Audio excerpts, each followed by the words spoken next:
บายดีทุกคนวันนี้อยู่กับช่องเด็กนอกบ้านอีกแล้วเนาะ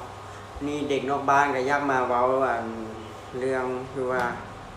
ก็คือเนาะเด็กนอกบ้านก็เฮ็ดคลิปมาได้ด้นแล้วแต่ว่ายังบ่มีคนเบิ่งฮอตพันฮอตหมื่นฮอตแสนจ้าเถื่อเลย บ่ฮู้ว่าสิมีคนเบิ่งฮอตพันฮอตแสนบ่ในอนาคตนะเด็กนอกบ้านก็อยากให้ทุกคนเข้ามาเบิ่งเข้ามาเสียเข้ามากดไลค์ให้เป็นกำลังใจเด็กนอกบ้านเนี่ยถึงว่าเด็กนอกบ้านสิเฮ็ดคลิปบ่เก่งหรือว่าตัดคลิปบ่เก่งเนาะคอนเทนต์บ่ดีก็ขอโทษนำเนาะเพราะว่ายังเป็นมือใหม่ยังหาเรียนยังหาเฮ็ดหาลงมือทำเนาะนึงก็มันก็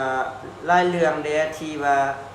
เฮ็ดคลิปบ่ดีหรือว่าเฮ็ดคอนเทนต์บ่โอเคหั่นนะเรื่องอุปกรณ์เรื่องนั้นแด่แต่ก็บ่เป็นหยังเด็กน้องบ้านก็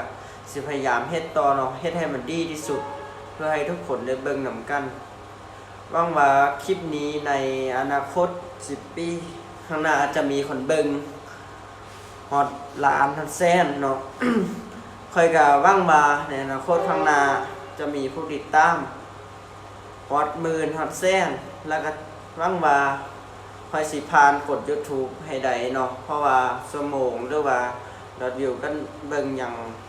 บ่ฮอดบ่ไปใส่เทื่อมันยังอยู่บนเก่าเนาะยังบ่ผ่านกด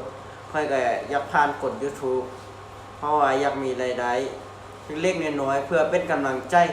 ให้ค่อยเฮ็ดคลิปหรือว่าสร้างคลิปต่อไปเนาะค่อยก็อยากมาเว้าซ้ำนี้แหละเพราะว่ามันก็บ่มีหยังหลายค่อยก็ตั้งใจเฮ็ดคลิปอยู่แต่ว่ามันเนี่ยบ่มีคนเบิ่งเนาะค่อยก็เสียใจนิดนึงแต่ก็บ่เป็นหยังเนาะก็พยายามต่อไปก็เข้าใจว่า ทุกคนที่เฮ็ด YouTube ล้วนแต่เจอปัญหานี้คือกันหมดแต่ทุกคนก็สู้ผ่านไปได้ข้อยก็อยากเป็นคนหนึ่งในนั้นที่เฮ็ดได้เนาะที่เฮ็ด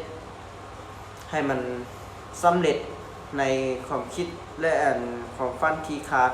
มาไว้เนาะใน10 ปีเราจะเห็นกันในคลิปนี้จบคลิปเท่านี้ขอบใจพี่น้องทุกคนที่เข้ามาเบิ่งมารับชมไป